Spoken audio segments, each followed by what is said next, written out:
Hola amigos, bienvenidos a mi canal. El día de hoy vamos a continuar con la temática de los 6000 años de pecado y Jesús viene por segunda vez. En los anteriores videos hemos estado tratando sobre la doctrina bíblica, acerca de los orígenes, desde que Jesús predicó y cuáles eran los posteriores predicadores de la palabra, en este caso sus apóstoles, y cómo la verdadera doctrina se fue desviando poco a poco y se fue compartiendo esa doctrina a través de diversas religiones que le empezaron a dar tintes diferentes. Y una de las doctrinas que estamos analizando actualmente es sobre la Iglesia Adventista del Séptimo Día, de la que hemos estado tratando ya varias temáticas, parte de esta temática, varios videos sobre la misma, para poder llegar al objetivo de si realmente hay alguna religión que haya hecho en verdad tal cual la palabra como Dios la escribió en la Biblia. Por tanto, sabemos que pues la Biblia es escrita por instrumentos humanos que fueron inspirados por el Espíritu Santo, un tema del cual también voy a tratar adelante para llegar a la comprensión de que realmente hace el Espíritu Santo, la función completa de lo que hace el Espíritu Santo, y que la misma Biblia nos describe cómo es esa función. Por tanto, es necesario conocer todos estos temas que estoy analizando, porque son parte de esta temática de los 6000 años, ya que para poder conocer cuándo viene Jesús por segunda vez, debemos conocer todas estas doctrinas sobre las que hemos estado hablando y que están registradas en la Biblia, para poder no caer en los engaños de Satanás. Por tanto, es necesario que para muchos que haya hecho como que una pausa a la cronología, porque más adelante voy a continuar con la cronología, por supuesto, pero primero es necesario que se sepa estos temas, porque así sabremos en verdad la doctrina bíblica, que está basada en la palabra de Dios y no en cualquier viento de doctrina. Por tanto, ya en esta temática, en esta parte de la temática, ya vamos a terminar con las doctrinas de la Iglesia Adventista del Séptimo Día, para poder continuar y hacer la comparación leyendo textos de las citas de Ellen White acerca de los valdenses, y sobre todo que ella hace mismo referencia a la historia de ellos, porque sabe que realmente la doctrina de ellos es la verdadera doctrina que Dios dio a cada uno de sus apóstoles cuando Jesús vino por primera vez. Vamos a continuar con el juicio investigador. Vamos a el capítulo 8 de Daniel, versículos del 1 de adelante, que dice: En el año tercero del reinado del rey Belsasar, me apareció una visión a mí, Daniel, después de aquella que me había aparecido antes. Vi en visión, y cuando la vi, yo estaba en Susa, que es la capital del reino, en la provincia de Elam. Vi pues en visión, estando junto al río Ulai, alcé los ojos y miré, y he aquí un carnero que estaba delante del río, y tenía 2 cuernos, y aunque los cuernos eran altos, uno era más alto que el otro, y el más alto creció después. Vi que el carnero hería con los cuernos al poniente, al sur y al sur, y que ninguna bestia podía parar delante de él, ni había quien escapase de su poder, y hacía conforme a su voluntad, y se engrandecía. Mientras yo consideraba esto, he aquí un macho cabrío venía del lado del poniente sobre la faz de toda la tierra, sin tocar tierra, y aquel macho cabrío tenía un cuerno notable entre sus ojos. Y vino hasta el carnero de 2 cuernos que yo había visto en la ribera del río, y corrió contra él con la furia de su fuerza, y lo vi que llegó junto al carnero, y se levantó contra él y lo hirió, y le quebró sus 2 cuernos, y el carnero no tenía fuerzas para pararse delante de él. Lo derribó por tanto en tierra, y lo pisoteó, y no hubo quien librase al carnero de su poder. Y el macho cabrío se engrandeció sobremanera, pero estando en su mayor fuerza, aquel gran cuerno fue quebrado, y en su lugar salieron otros 4 cuernos notables hacia los 4 vientos del cielo. Y de uno de ellos salió un cuerno pequeño, que creció mucho al sur y al oriente, y hacia la tierra gloriosa, y se engrandeció hasta el ejército del cielo, y parte del ejército y de las estrellas echó por tierra y las pisoteó. Aunque se engrandeció contra el príncipe de los ejércitos, y por él fue quitado el continuo sacrificio, y el lugar de su santuario fue echado por tierra. Y a causa de la prevaricación le fue entregado el ejército junto con el continuo sacrificio, y echó por tierra la verdad, e hizo cuanto quiso, y prosperó. Entonces oí a un santo que hablaba, y otro de los santos preguntó a aquel que hablaba: ¿hasta cuándo durará la visión del continuo sacrificio y la prevaricación asoladora, entregando el santuario y el ejército para ser pisoteados? Y él dijo: hasta 2300 tardes y mañanas, luego el santuario será purificado. Recordemos este versículo de este capítulo porque es importante para lo que vamos a ver adelante acerca de la clave de estos 2300 años. Y aconteció que mientras yo, Daniel, consideraba la visión y procuraba comprenderla, he aquí se puso delante de mí uno con apariencia de hombre, y oí una voz de hombre entre las riberas del Ulai que gritó y dijo: Gabriel, enseña a éste la visión. Vino luego cerca de donde yo estaba, y con su venida me asombré y me postré sobre mi rostro, pero él me dijo: entiende, hijo de hombre, porque la visión es para el tiempo del fin.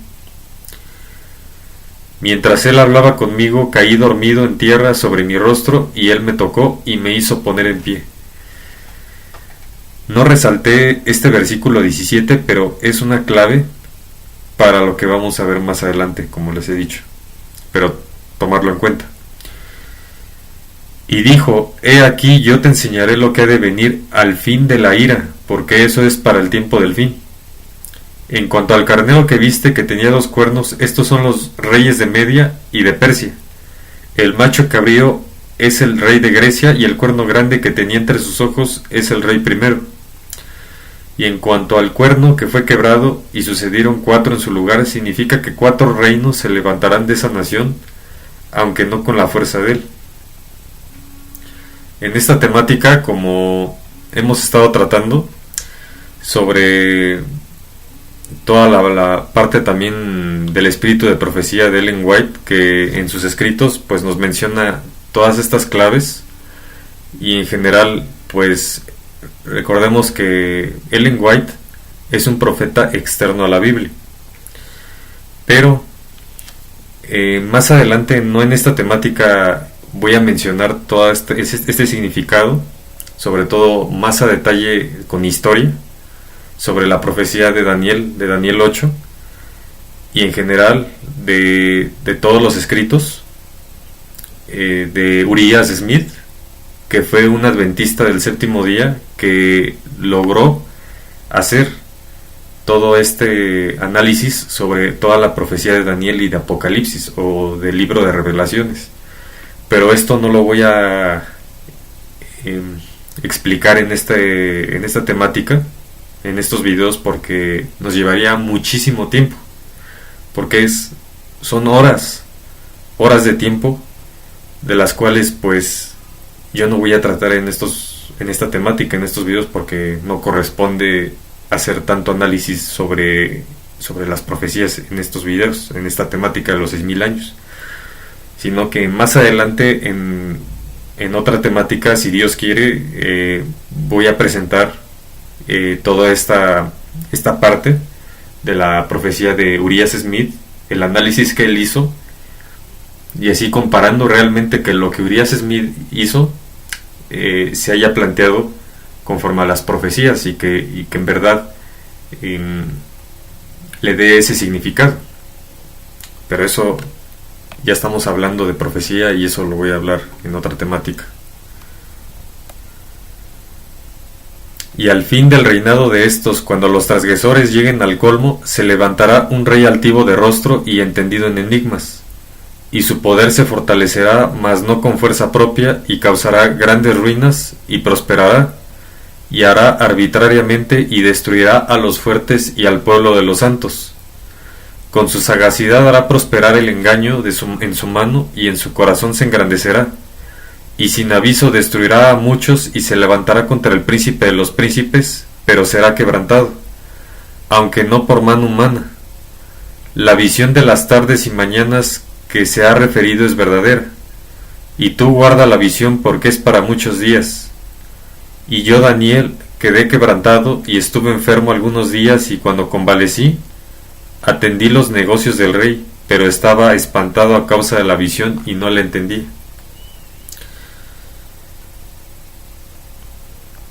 Ahora vamos al libro de primeros escritos de Elena G. de White, donde vamos a hablar acerca sobre precisamente esta doctrina que nos va a llevar a conocer más a profundidad hasta qué punto de la historia de la humanidad, hasta qué año fue cuando culminó esos 2300 días, y sobre todo esa doctrina que es predicada por los primitivos cristianos, o sea, los adventistas del séptimo día, que son las doctrinas de raíz de la palabra de Dios.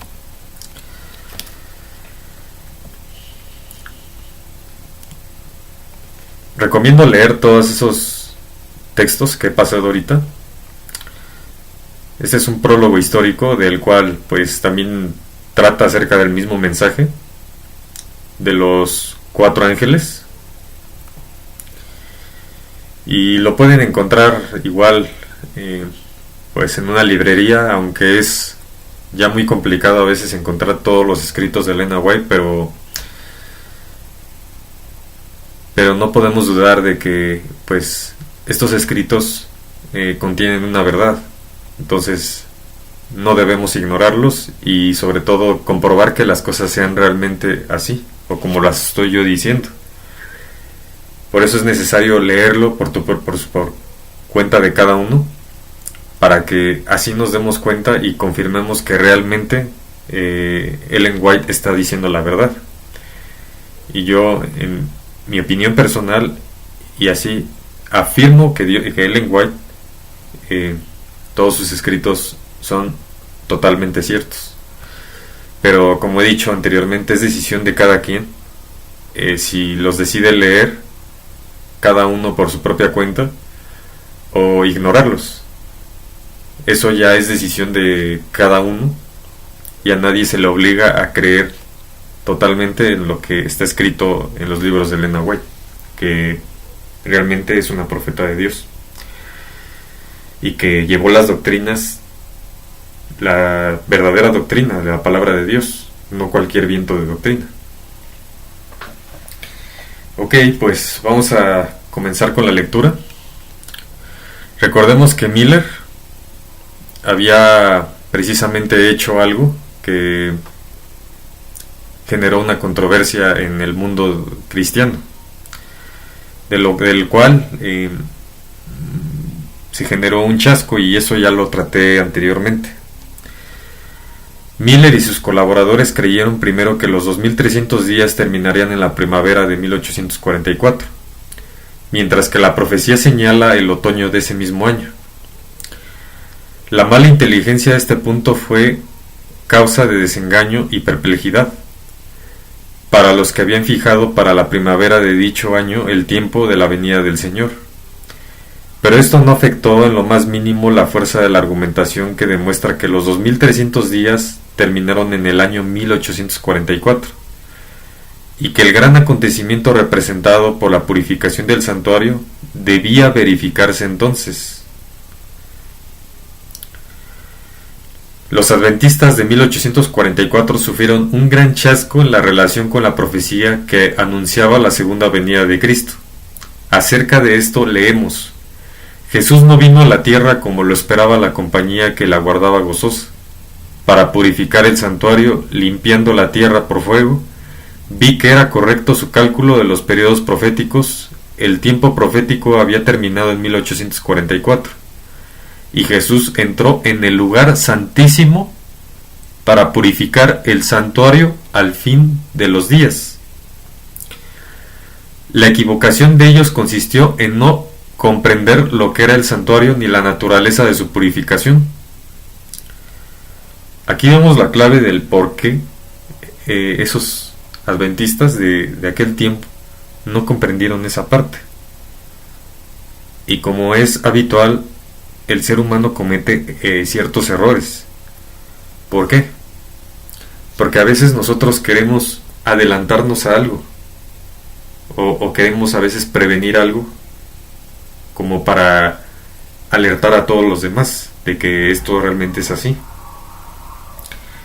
Pero el tiempo, y sobre todo la búsqueda constante, nos va a llevar a encontrar la verdad. Independientemente de que hayamos encontrado o llegado a una fecha en general de la segunda venida de Jesús, eso no quiere decir que eso realmente nos va a dejar fuera del ring en cuanto a la predicación, en cuanto a nuestra lucha con la predicación a las personas. Es decir, si eso realmente tenemos los argumentos para poder comprobarlo, que esto realmente sea así, pues eso va a ser así y va a acontecer. Pero mientras no tengamos los argumentos o hagamos cálculos que no tienen un fundamento en la palabra de Dios, pues eso nos llevará a un error, a un malentendimiento de las Escrituras. Porque para poder entender las Escrituras, el Espíritu Santo tiene que ser derramado sobre alguien de nosotros. Y una vez que sea derramado, nosotros podremos obtener ese intelecto que Dios revela en nuestra mente, y que precisamente eso nos ayuda a poder comprender aquello del por qué no pasó, por qué no aconteció. Porque a veces al leer la Biblia no la leemos con la forma en que Dios quiere que nosotros nos acerquemos a ese conocimiento. Por eso es que debemos siempre hacer una oración antes de comenzar a leer las Escrituras, y sobre todo ser constantes para poder encontrar esas evidencias que Dios revela a través de nuestro intelecto, y que nos va a dar las claves para saber si eso es realmente así. Y eso lo vamos a poder ver reflejado con el tiempo, donde vamos a encontrar la respuesta a eso que realmente, a esa profecía o a algún texto bíblico que hayamos leído. Con el tiempo Dios va a ir revelando a cada uno de nosotros, no solo a uno. No quiere decir que porque seamos muy inteligentes quiere decir que eso lo hayamos encontrado por nosotros mismos, no, sino porque Dios lo va dando con el tiempo. Pero a cada uno se le va a ser revelado de diferente forma, en un tiempo distinto. Quizás no en el momento en el que alguien haya recibido alguna revelación de Dios, como lo que precisamente le aconteció a Ellen White. No quiere decir que eso sea realmente así, sino que a cada quien Dios le tiene un tiempo diferente. Casi inmediatamente después del chasco de octubre, muchos creyentes y pastores que se habían adherido al mensaje adventista se apartaron de él. Otros fueron arrebatados por el fanatismo. Más o menos la mitad de los adventistas siguió creyendo que Cristo no tardaría en aparecer en las nubes del cielo. Al verse expuestos a las burlas del mundo, las consideraron como pruebas de que había pasado el tiempo de gracia para el mundo. Creían firmemente que el día del advenimiento se acercaba, pero cuando los días se alargaron en semanas y el Señor no apareció, se produjo una división de opiniones en el grupo mencionado. Una parte numéricamente grande decidió que la profecía no se había cumplido en 1844 y que sin duda se había producido un error al calcular los periodos proféticos. Comenzaron nuevamente a fijar fechas, Otro grupo menor, que vino a ser el de los antecesores de la Iglesia Adventista del Séptimo Día, hallaba certeras las evidencias de la obra del Espíritu Santo en el Gran Despertar, y consideraba imposible negar que el movimiento fuese obra de Dios, pues hacer esto habría sido despreciar el Espíritu de gracia. Aquí es algo que principalmente como seres humanos nos hemos dado cuenta. Bueno, en este caso los adventistas de aquel tiempo se dieron cuenta que realmente esto no era así, que el objetivo de esa serie de años no llegaba a culminar y a concluir de que Jesús venía por segunda vez. No, ellos mismos se dieron cuenta que algo andaba mal y que realmente pues tuvieron el miedo de que esto generaría un chasco, ¿no? Y por eso es que muchos abandonaron la doctrina, la iglesia, la congregación, por esas mismas razones. Pero el darse cuenta que lo que hayamos interpretado, que nos damos cuenta que estuvo mal, pues Dios se va a dar cuenta de eso. Pero si seguimos buscando, pues Dios no lo va a ir revelando. Pero en este caso lo importante es que ellos mismos se dieron cuenta que pues no iba por ahí el asunto. El acontecimiento no iba a culminar en esos 1844 de la segunda venida de Jesús. Un poco más tarde, mientras Edson, en compañía de un amigo, cruzaba un maizal en dirección al domicilio de unos adventistas, le pareció que una mano le tocaba el hombro. Alzó los ojos y vio como en una visión los cielos abiertos y a Cristo en el santuario entrando en el lugar santísimo, para comenzar su ministerio de intercesión en favor de su pueblo. En vez de salir del santuario para purificar el mundo por fuego, como ellos habían enseñado que iba a suceder, un estudio cuidadoso de la Biblia que realizaron Irán, Edson, el médico Han y el maestro O.R.I. Crozier reveló que el santuario que debía ser purificado al fin de los 2300 años no era la tierra, sino el santuario celestial, y que esa purificación se haría mientras Cristo intercediese por nosotros en el lugar santísimo. Esta obra o ministerio de Cristo correspondía al mensaje referente a la hora de su juicio, proclamado por el primer ángel de Apocalipsis 14, versículos 6 y 7. El señor Crozier escribió las condiciones del grupo y las publicó primero en hojas locales y luego en forma más amplia en un periódico adventista, el Day Star, que se editaba en Cincinnati, Ohio. Un número especial del 7 de febrero de 1846 se dedicó entero a este estudio del santuario. Y ahí es donde llegaron a la conclusión de que realmente no Jesús venía por segunda vez, sino que Jesús pasaba del lugar santo al lugar santísimo, y que a partir de ahí ya comenzó el tiempo del fin. Mientras se realizaba este estudio, Elena de White no lo sabía, ni siquiera conocía al grupo mencionado, pues ella vivía lejos de Port Gibson, a saber, muy al este, en Portland, Maine. En tales circunstancias recibió una visión en la cual le fue mostrado el traslado del ministerio de Cristo del lugar santo al santísimo, al fin de los 2300 años. El relato de esa visión se halla en Primeros Escritos, páginas 54 a 56. Ahora sabemos que los 2300 años terminan en 1844. ¿Pero en dónde comienzan?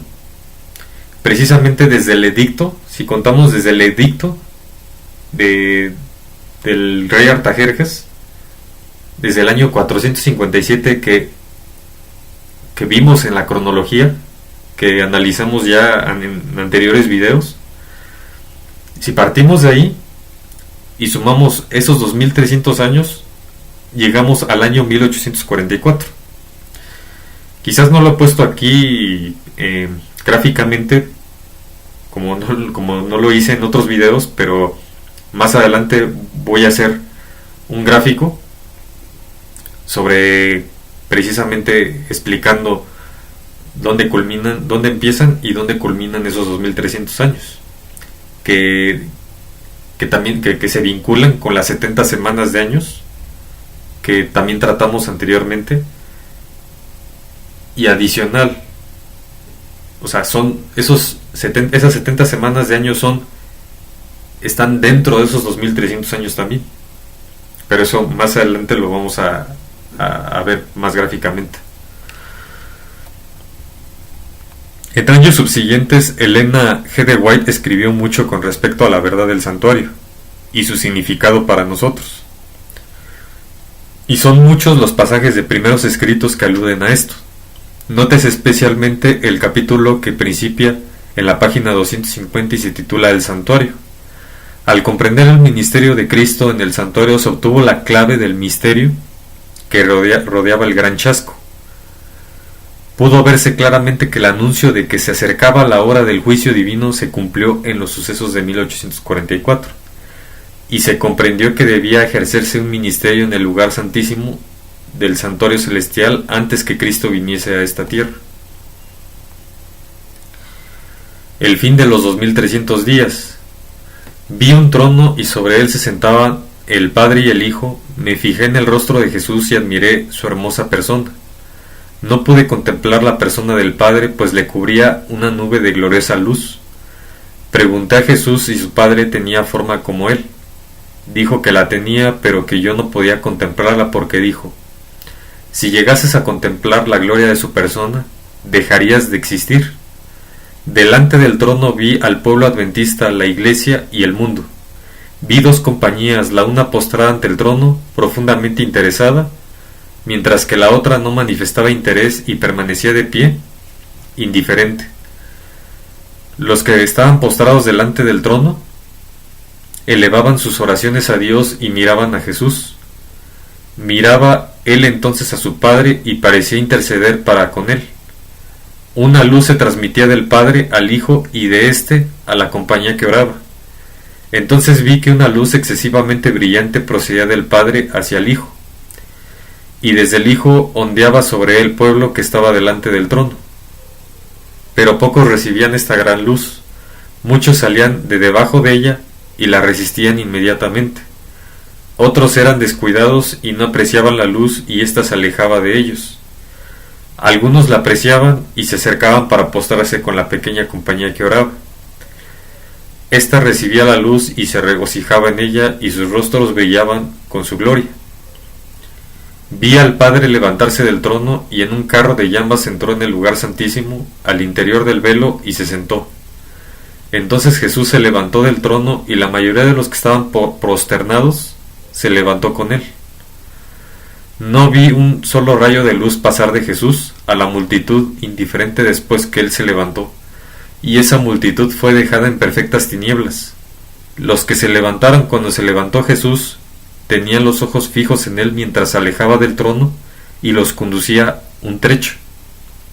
Alzó entonces su brazo derecho y oímos su hermosa voz decir: aguardad aquí, voy a mi Padre para recibir el reino. Mantened vuestras vestiduras inmaculadas, y dentro de poco volveré de las bodas y os recibiré a mí mismo. Pues esto es algo bastante fuerte, ¿no? Pero esto es realmente ya prácticamente parte de la profecía. Y aquí vemos los que se van a descuidar y que no van a poner su mirada fija, mantener su mirada fija a Jesús. ¿Por qué? Pues por cosas que aún no quieren sacrificar, porque no quieren dejarlas, o porque se siguen aferrando, nos seguimos aferrando a ese tipo de cosas que el mundo nos ofrece. Por eso es que debemos aprender a vivir, a llenar ese vacío no con las cosas del mundo, sino con la mirada puesta en Jesús, en Dios, porque sabemos que Él es la luz, Él nos ilumina, y las cosas del mundo no nos iluminan, sino que nos vuelven a generar un vacío mientras las volvemos a tomar en cuenta, considerar para nuestra edificación, que de nada le vamos a encontrar edificación en nuestra vida a las cosas del mundo. Simplemente son pasajeras, lo sabemos. Pero aquí es claro el texto de Ellen White, donde menciona todos estos detalles. Si no mostramos o no ponemos la mirada fija, no tenemos la mirada fija en Jesús, en su palabra.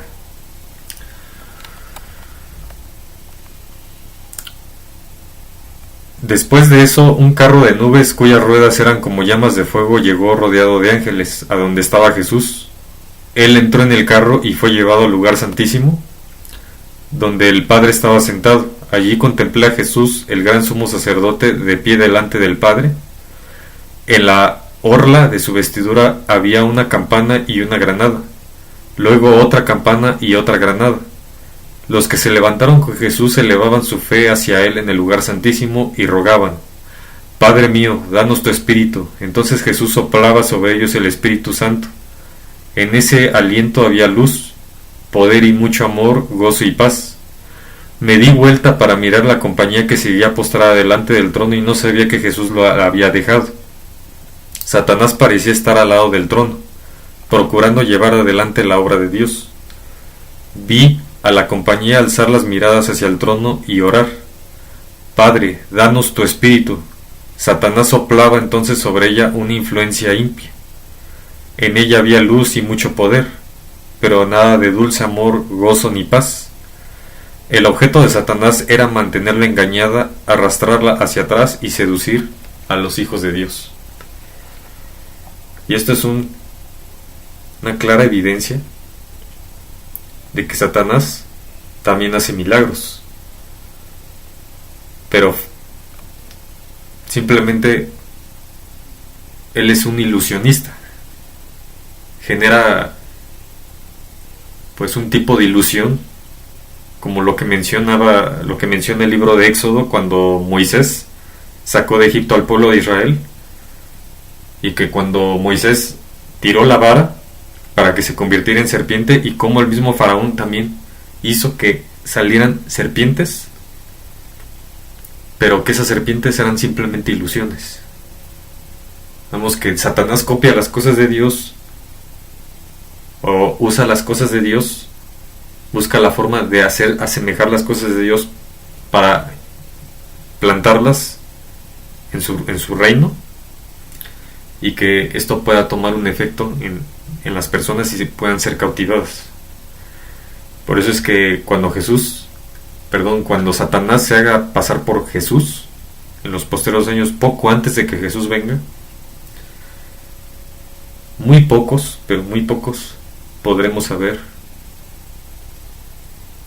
si realmente ese es Jesús o es Satanás. Pero el objetivo de esta temática es precisamente poder llevarnos a ese momento de la segunda venida de Jesús, pero no al falso Jesús, o sea, a Satanás haciéndose pasar por Jesús. Este es un tema bastante largo, por supuesto, pero hay que añadir muchísimas cosas, y son horas o hasta días de estudio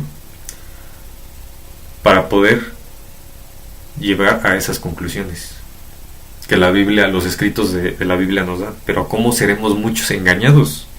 A pesar de que seamos los mismos elegidos de Dios, podemos ser engañados. Y vemos aquí cómo Satanás también, esa influencia sobre ella impía, en ella había luz, es lo que está diciendo aquí el texto de Ellen White, y mucho poder, pero nada de dulce amor, gozo ni paz. Sabemos que Satanás es el maestro del engaño, y para eso, para poder combatir contra él, tenemos que utilizar los escritos de la Biblia y de los profetas para poder defendernos de Satanás y saber qué es lo que se avecina más adelante. Y yo lo voy a dejar hasta aquí, y espero que todo este video les haya gustado. Más adelante voy a continuar ya con la temática de los valdenses, para poder comprobar ya las doctrinas de la Iglesia Adventista del Séptimo Día, si también los valdenses siguen doctrinas que son realmente bíblicas y que también, comparadas con las doctrinas de Iglesia Adventista del Séptimo Día, son realmente las mismas doctrinas que ha seguido el cristianismo primitivo, no el falso cristianismo que a través de diversas religiones han estado dándoles tintes diferentes y que ni siquiera se han dado cuenta de que están, en vez de dando culto al verdadero Dios, están dando culto a Satanás, están dando culto a dioses o doctrinas satánicas. Pero cada una de esas cosas o aspectos los vamos a tratar ya en los siguientes videos, ya de manera de resumen, y si es posible en otras temáticas que no lo voy a explicar muy a profundidad porque son muchas horas, y la verdad es que yo quiero llegar ya al grano de esta temática, pero sé que hay que tener paciencia y sobre todo pues leer cada uno por nuestra propia cuenta para comprobar que todo esto que estoy diciendo yo a través de los escritos sea realmente así. Por eso es que los invito a leer los escritos de Elena White y comprobar que ella no contradice para nada las escrituras. No, para nada no las contradice. Por eso es necesario indagar y así podemos comprobar que todo esto es realmente cierto. Si todo esto es realmente cierto, lo vamos a detectar. O si no lo es, pues también lo vamos a detectar.